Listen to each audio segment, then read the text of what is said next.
Shalom Bapak Ibu. Puji Tuhan, selamat pagi semua. Kita bisa jumpa lagi dalam rumah Tuhan di bulan yang baru, bulan Agustus. Ntar lagi ada upacara-upacara. Waktunya kayak seperti cepat. Kemarin ngomong-ngomong, enggak lama lagi kita ini. Jika Tuhan berkehendak sudah mau merayakan Natal. Semua karena kemurahan Tuhan. Amin. Pada pagi ini mari kita buka Alkitab kita dalam Roma pasal 11 ayat 22, kemudian 12 ayat 1 dan ayat yang kedua. Saya beri tema menghargai kasih karunia atau kemurahan Tuhan. Roma pasal 11 ayat yang ke-22, mari kita baca bersama-sama. Roma 11 ayat 22, 1, 2, 3. Sebab itu perhatikanlah kemurahan Allah dan juga kekerasannya, yaitu kekerasan atas orang-orang yang telah jatuh. Tetapi atas kamu kemurahannya, yaitu jika kamu tetap dalam kemurahannya, jika tidak kamu pun akan dipotong juga. Roma 12 ayat yang pertama. 1, 2, 3.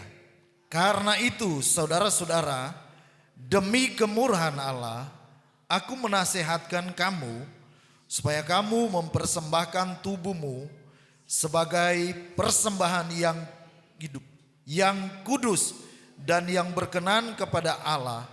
Itu adalah ibadahmu yang sejati. Janganlah kamu menjadi serupa dengan dunia ini, tetapi berubahlah oleh pembaharuan budimu, sehingga kamu dapat membedakan manakah kehendak Allah, apa yang baik, yang berkenan kepada Allah, dan yang sempurna. Amin Bapak Ibu. Menghargai kasih karunia, menghargai kemurahan Tuhan. Saudara, tema ini sebenarnya saya waktu belajar, saya sudah menulis tema mengejar perkenanan Tuhan. Ketika selesai doa dan beristirahat malam, saudara, jujur, kemurahan Tuhan ini selalu datang, bahkan terngiang-ngiang, bahkan terbawa. Saya percaya ini ada maksud Tuhan. Bahkan jujur terbawa dalam mimpi, ingat kemurahan Tuhan.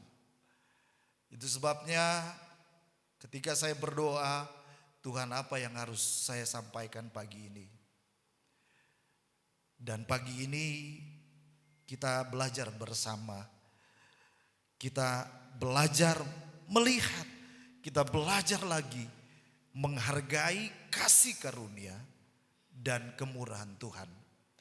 Dalam pasal yang ke-11 ini Bapak Ibu, pasal 11 kitab Roma, 10 kali diulang-ulang kata kemurahan. Kemurahan. Tuhan mengingatkan lewat hambanya Rasul Paulus, kita digambarkan seperti pohon zaitun yang dicangkok. Israel adalah pohon zaitun yang asli, kita ini cuma tempelan, kita ini cuma dicangkok. Itu sebabnya pada ayat-ayat yang kita bacakan tadi, saudara, Roma 11 ayat 22, sebab itu perhatikanlah kemurahan Allah dan juga kekerasan hatinya. Kekerasan hatinya, yaitu kekerasan atas orang-orang yang telah jatuh, tetapi atas kamu kemurahannya, yaitu jika kamu tetap dalam kemurahannya, jika tidak kamu pun akan dipotong juga. Orang Israel adalah, kita tahu, bangsa pilihan Tuhan. Walaupun mereka dikatakan keras tengkuk, bebal, Tetapi Tuhan mengasihi. Tetapi karena berulang-ulang dan mereka menolak Yesus, itu sebabnya kita bangsa kafir sebenarnya.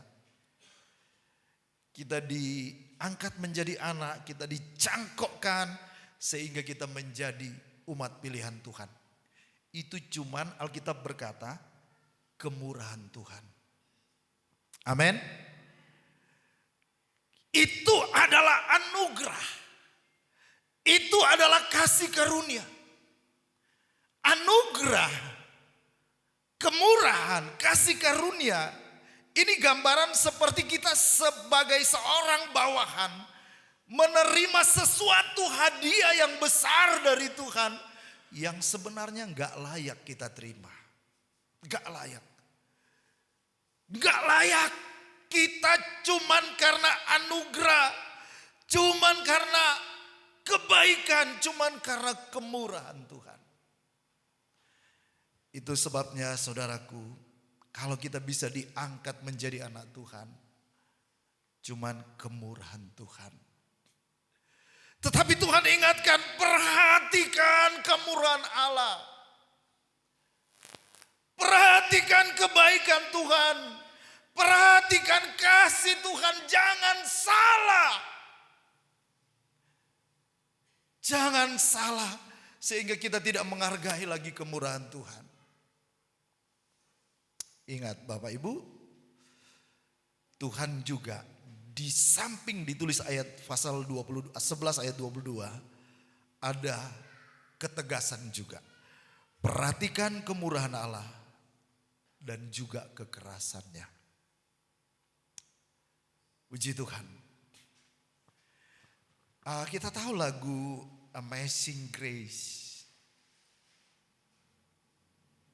Sangat besar anugerahmu.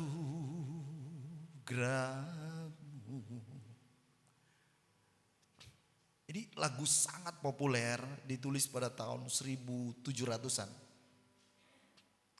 Oleh seorang yang berdosa. Saudaraku, anugerah yang luar biasa. Ketika hidupnya jauh, sebenarnya hidupnya dari kecil, dia sudah dididik oleh seorang ibu yang saleh untuk menjadi berkat ketika dia jadi besar. Saudara tahu penulis lagu ini, ketika usia 7 tahun mamanya meninggal, 11 tahun dia ikut kapal. Dan menjadi penjual budak. Sampai punya kapal. Dan tiba-tiba suatu malam datanglah badai topan yang dahsyat menyerang kapalnya dia. Di tengah-tengah gelombang itu dia ingat. Dia ingat ajaran dari mamanya. Dan dia membaca sebuah buku yang berbicara tentang kemurahan Tuhan. Di situ titik balik. Penulis lagu ini bertobat sungguh-sungguh. Tinggalkan segala kejahatan. Dan dia belajar menghargai kemurahan Tuhan. Saudaraku, kalau kita baca dalam Mazmur 107 ayat 43. Coba kita baca Mazmur 107 ayat 43.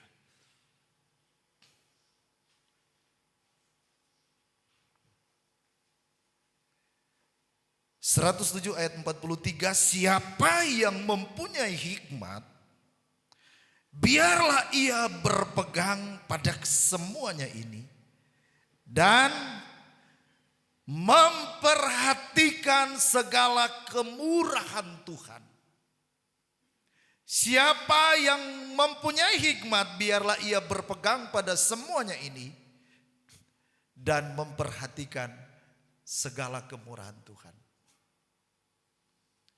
Kalau kita baca dari ayat-ayat awal dari Pasal 107 ini saudaraku, ayat yang keempat bisa ditampilkan, lihat. Nah, sedikit saya cuma menyampaikan. Ada orang-orang yang menggembara di padang belantara, jalan ke kota tempat kediaman orang tidak mereka temukan. Mereka lapar dan haus, jiwa mereka lemah lesu dalam diri mereka. Maka berseru-serulah mereka kepada Tuhan dalam kesesakan mereka. Dan dilepaskannya mereka dari kecemasan. Di bawahnya mereka menempuh jalan yang lurus sehingga sampai ke kota tempat kediaman orang.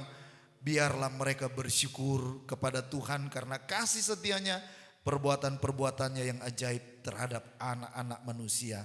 Sebab dipuaskan jiwa yang dahaga dan jiwa yang lapar dikenyangkannya dengan kebaikan. Ayat yang ke-10. Ada orang-orang yang duduk di dalam gelap dan kelam, terkurung dalam sengsara dan besi, karena mereka memberontak terhadap perintah-perintah Allah dan menista nasihat yang maha tinggi. Maka ditundukkannya hati mereka ke dalam kesusahan. Mereka tergelincir dan tidak ada yang menolong. Maka berseru-serulah mereka kepada Tuhan dalam kesesakan mereka, dan diselamatkannya mereka dan dari kecemasan mereka. Di bawahnya mereka keluar dari gelap dan kelam, dan diputuskannya belenggu-belenggu mereka. Biarlah mereka bersyukur kepada Tuhan karena kasih setianya, karena perbuatan-perbuatannya yang ajaib terhadap anak-anak manusia. Sebab dipecahkannya pintu-pintu tembaga dan dihancurkannya palang-palang pintu besi. Ayat 17. Ada orang-orang menjadi sakit oleh sebab kelakuan mereka yang berdosa, dan disiksa oleh sebab kesalahan-kesalahan mereka. Mereka muak terhadap segala makanan, dan mereka sudah sampai pada pintu gerbang maut. Maka berseru-serulah mereka kepada Tuhan dalam kesesakan mereka. Diselamatkannya mereka dari kecemasan mereka. Disampaikannya firman, disembuhkannya mereka, diluputkannya mereka dari liang kubur. Biarlah mereka bersyukur kepada Tuhan karena kasih setianya, karena perbuatan-perbuatan yang ajaib terhadap anak-anak manusia. Biarlah mereka mempersembahkan korban syukur, menceritakan pekerjaan-pekerjaannya dengan sorak-sorai. Ayat berikutnya, ada orang-orang yang mengarungi laut dengan kapal-kapal yang melakukan perdagangan di lautan luas. Mereka melihat pekerjaan-pekerjaan Tuhan dan perbuatan-perbuatannya yang ajaib di tempat yang dalam. Ia berfirman, maka dibangkitkannya angin badai yang meninggikan gelombang-gelombang. Mereka naik sampai ke langit dan turun ke samudera raya. Jiwa mereka hancur karena celaka. Mereka pusing terhuyung-huyung seperti orang mabuk dan kehilangan akal. Maka berseru-serulah mereka kepada Tuhan dalam kesesakan, dan dikeluarkannya mereka dari kecemasan. Dibuatnyalah badai itu diam, sehingga gelombang-gelombangnya menjadi tenang. Maka bersukacitalah sebab semuanya reda, dan dituntun mereka ke pelabuhan kesukaan.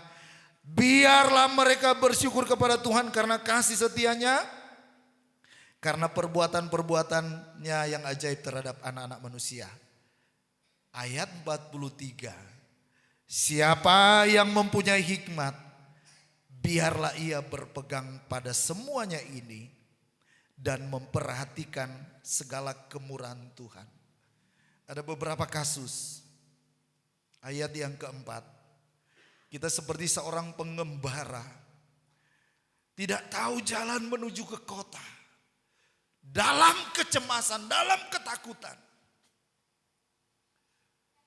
Kemudian ketika gak ada daya, mulai berseru-seru pada Tuhan, dan Tuhan tunjukkan jalan. Saudara, ayat yang ke-10 juga, ayat 17, ayat 24. Ada orang-orang yang terkurung dalam gelap seperti dirantai dengan besi. Kemudian ayat 17, ayat 24 menceritakan pengalaman-pengalaman berbeda. Tetapi kemudian Tuhan menolong, Tuhan buka jalan, Tuhan menyelamatkan, Tuhan menyembuhkan, Tuhan meluputkan. Ayat 43. Itu kemurahan Tuhan. Ayat 43 berkata, siapa yang mempunyai hikmat biarlah ia berpegang pada semuanya ini dan memperhatikan kemurahan Tuhan. Yang pertama, ketika kita sudah menerima kemurahan Tuhan, kita jangan menjadi sombong. Kita jangan menjadi lupa diri. Saya lihat terjemahan kemurahan ini bicara tentang belas kasihan Tuhan. Goodness, kebaikan Tuhan.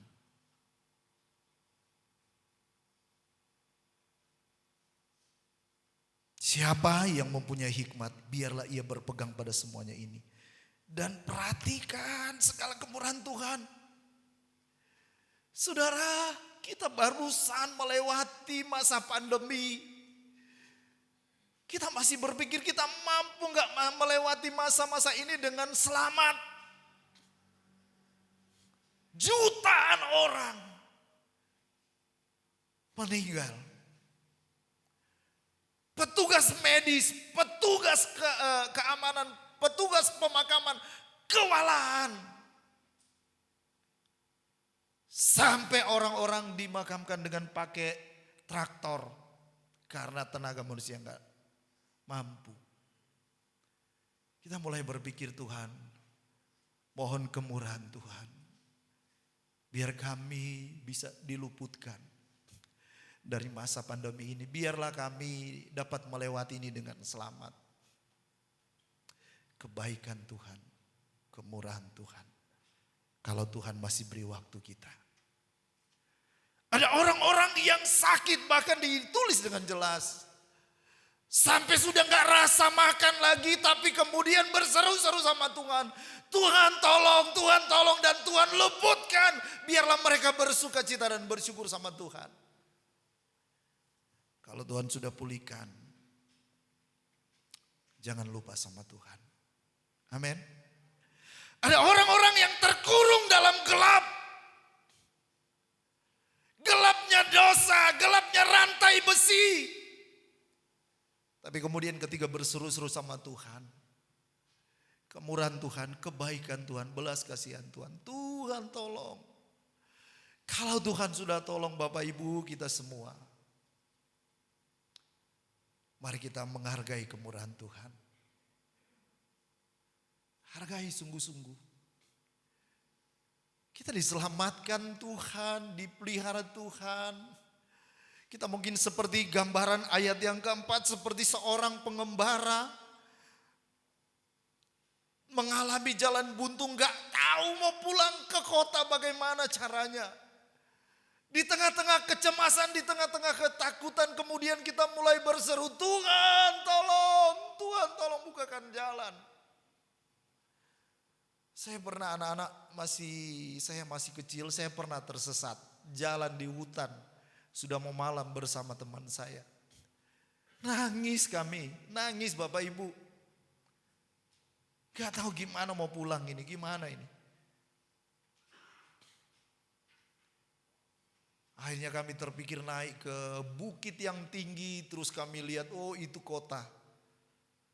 Itu kota, itu perkampungan. Kami baru jalan turun, masih anak-anak. Saudara, kemarin sebelum kita dalam Tuhan mungkin jalan kita sangat gelap. Kita nggak layak, kita berdosa. Tuhan bilang dosa kita itu merah bahkan hitam. Kemurahan Tuhan, kebaikan, belas kasihan Tuhan telah selamatkan. Hargai sungguh-sungguh kemurahan Tuhan. Jangan terlalu mempermainkan kasih Tuhan. Sebab ada kekerasan hati Tuhan.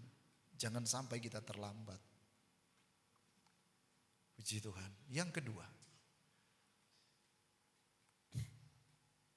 Roma 12 ayat yang pertama. Roma pasal 12 ayat yang pertama.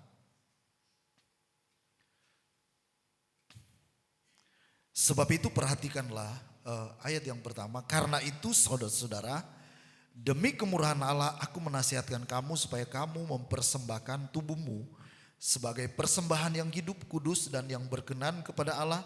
Itu adalah ibadahmu yang sejati. Mempersembahkan tubuhmu sebagai persembahan yang hidup, kudus, berkenan. Itu adalah ibadah yang sejati. Sebagai tanda kita menghargai kemurahan Tuhan. Tuhan yang sudah memanggil kita, mengangkat kita jadi anaknya, cabut kita dari lumpur dosa. Tolong kita dari kesesakan jalan-jalan kita. Bawa pada terang. Sekarang Tuhan mau, persembahkanlah tubuhmu.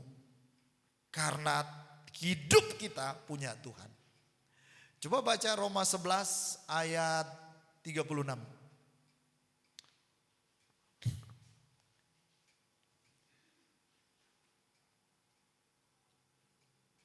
37 ya. 37. Ini 36. Sebab segala sesuatu, coba kita baca bersama. 1, 2, 3. Sebab segala sesuatu adalah dari Dia dan oleh Dia dan kepada Dia, bagi Dialah kemuliaan sampai selama-lamanya. Amin. Segala sesuatu dari Dia.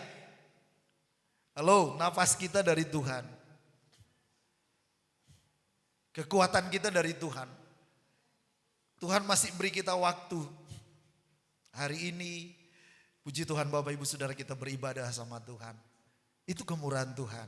Segala sesuatu dari Dia. Nah, persembahkanlah tubuhmu sebagai persembahan yang hidup, kudus, tanda kita menghargai kemurahan Tuhan.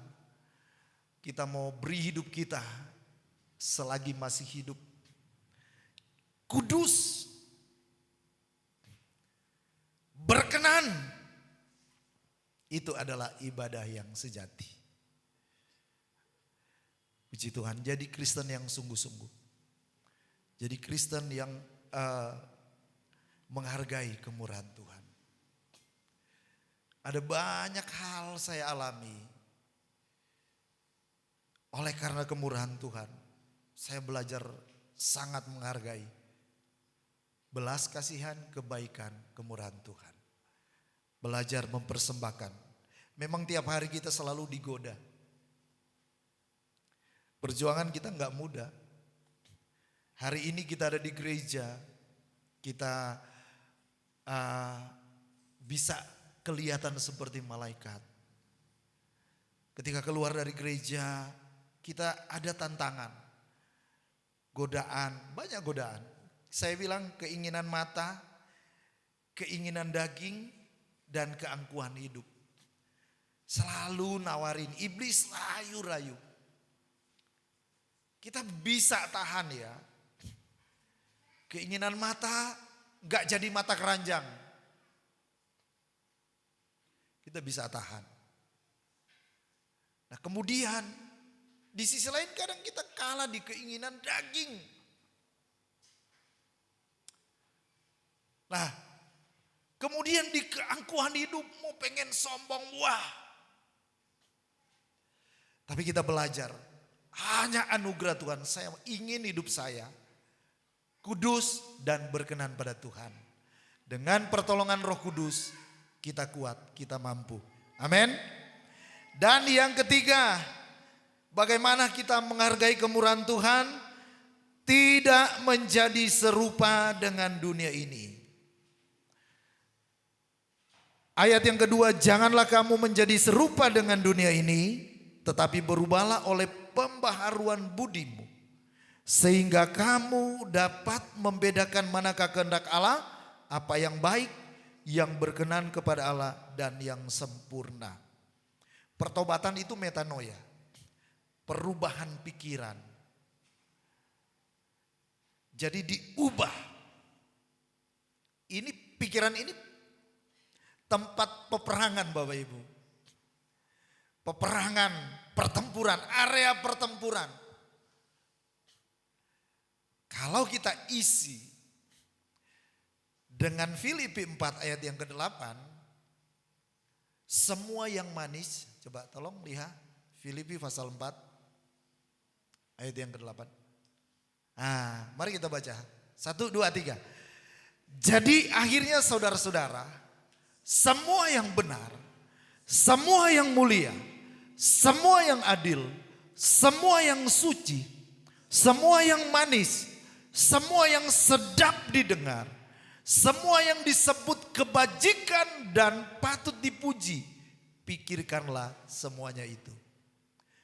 Ketika area ini kita isi dengan semua yang manis, semua yang benar, semua yang mulia, semua yang adil, semua yang suci, semua yang sedap didengar, semua yang disebut dengan kebajikan, kita akan menang. Tapi kalau area pikiran kita ini diisi dengan hal-hal kenajisan, itu yang menang. Mana yang kita beri makan? Nafsu daging kita atau keinginan rohani? Mana yang kita layani? Nah, caranya menghargai kemurahan Tuhan, berubah. Ternyata kalau kita menjadi orang yang berubah, kita bisa menjadi orang yang luar biasa di dalam Tuhan. Amin.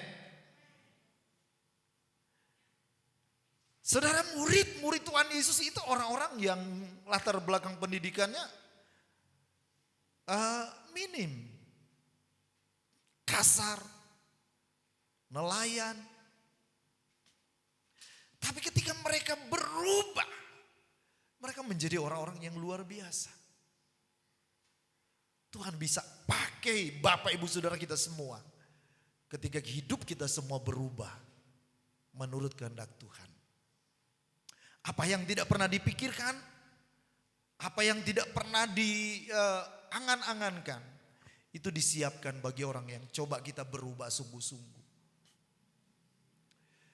Saya adalah orang yang pemalu. Dari kecil saya pemalu. Minder. Orang kalau udah fokus lihat ke saya itu saya mau merah wajah saya. Suatu waktu guru kami berkata, wah lihat wajahnya. Kayak tomat. Merah saudara. Saya waduh gampang merah gitu. Sensi. Gak percaya diri. Tapi kalau Tuhan mau ubahkan, kita mau berubah sungguh-sungguh, Tuhan mau berkati hidup kita semua dan akan menjadi berkat. Berubah oleh pembaharuan budimu, melakukan yang baik, melakukan kehendak Allah, melakukan yang berkenan dan yang sempurna. Mazmur 107 ayat 43. Siapa yang mempunyai hikmat, biarlah ia berpegang pada semuanya ini dan memperhatikan segala kemurahan Tuhan. Mari kita perhatikan kemurahan Tuhan. Kalau kita ada hari ini semua karena Tuhan. Amin. Jangan lagi tinggal dalam dosa. Jangan lagi tinggal di bawah kutuk, tapi kita berjalan dalam kasih karunia, anugerah Tuhan. Tuhan memberkati Bapak Ibu Saudara kita semua. Mari kita bangkit berdiri, kita siapkan hati kita untuk menerima perjamuan Tuhan.